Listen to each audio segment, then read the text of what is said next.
Wesh BG, tu dates. Ça dit quoi les amis, la famille, les sushis, ça va? Bon, je sais que ça fait 3 semaines que j'ai pas fait de vidéo. La raison? Tu veux pas un petit sushi plutôt? Yo la famille, c'est Dazen alias les escrocs du game. On se retrouve aujourd'hui pour une nouvelle vidéo. Une nouvelle escroquerie. Aujourd'hui frérot, pour fêter nos retrouvailles touchantes, je suis ému. On va parler de 4 animés comme d'hab avec un protagoniste puissant. Mais, j'ai bien dit mais, sous-estimé, qui semble être faible et éclaté au sol mon ref. On va commencer sans plus attendre car il y aurait bien entendu aucun intérêt à attendre, à moins d'aimer attendre, mais si c'est votre cas, vous êtes une personne vraiment bizarre. On va commencer avec Itsuki no Sheika, plus communément appelé Itsuki no Sheika. Ouais, je me fous de votre gueule. Cet animé de 12 épisodes est licencié par Crunchyroll. Niveau histoire, on va suivre un gros dépressif depuis la fin de la guerre, dans laquelle son pays s'était engagé. Et du coup, sa sœur s'inquiète un peu. Par la suite, un jour, par hasard, il va croiser une fille du nom de Sheika, avec un cercueil sur le dos. Bon là déjà tu dis c'est chelou, giga chelou. Mais notre ref va se dire que c'est un signe. Il va se dire je vais l'accompagner. La raison, il y en a pas. Il a juste envie d'XP, de up level 200. Franchement c'est pas un animé de ouf mais il passe bien. Surtout accompagné d'un petit kebab frites et d'un petit coca. Mais zéro bien entendu pour la ligne. Continuons avec Shen Chronicle. Littéralement traduit par j'en sais absolument rien, je parle pas anglais. Cet animé est banal, très banal. Il n'y a pas d'histoire plus cliché. Mais on a beau nous servir 100 fois la même chose, on kiffera toujours. On est des pigeons. Daisen est un pigeon.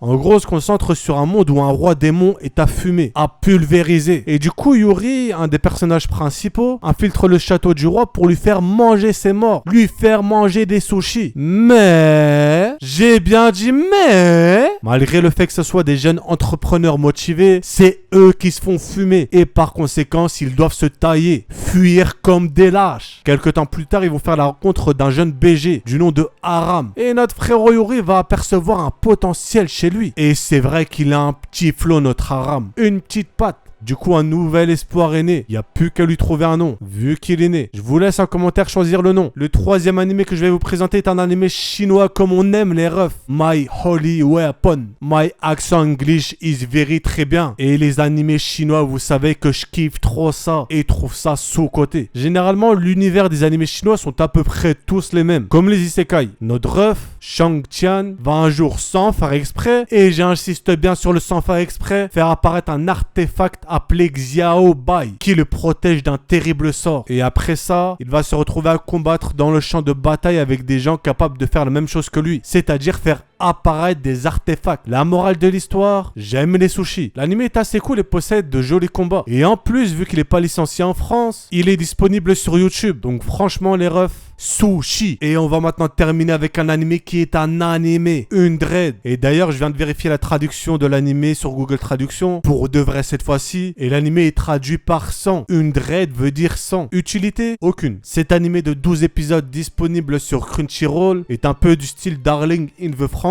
ou Ohari no Zeraf. En gros, dans ce monde, on a des sortes de monstres qui sont là pour tout détruire. Mais les humains possèdent des armes qu'on appelle une dread. Et en gros, ces fameuses armes peuvent pulvériser ces dracailles monstrueuses. Notre héros, lui, veut devenir un maître d'arts martiaux en utilisant une de ces fameuses Undread. Et déjà, ce qui est cool, c'est que pour une fois, notre protagoniste de base a un but autre que sauver le monde. Du coup, il va intégrer une université qui est spécialisée dans le Undread et va se faire remarquer très rapidement. Pourquoi? Parce qu'il aime les sushis. Parce que son Undread est juste surpuissant. Les refs, je vous le conseille car elle se regarde très facilement. Il y a un peu de romance pour détendre l'atmosphère. Et en plus, le rythme est assez cool. Même si globalement, c'est très loin de valoir un Darling in the Franxx. Mais ça reste regardable si vous voulez regarder un truc posé sans prise de tête. Bref, t'as capté frérot. On arrive donc à la fin de la vidéo. Si vous avez kiffé, pouce bleu, c'est un ordre. Si c'est pas le cas, pouce bleu quand même, c'est un ordre aussi. Mettez en commentaire hashtag escroc du game pour voir si vous faites partie de l'élite qui est restée jusqu'au bout. Et n'oubliez surtout pas, Dazen est un escroc. Si t'es Dazen, sur ce, je vous dis à la prochaine.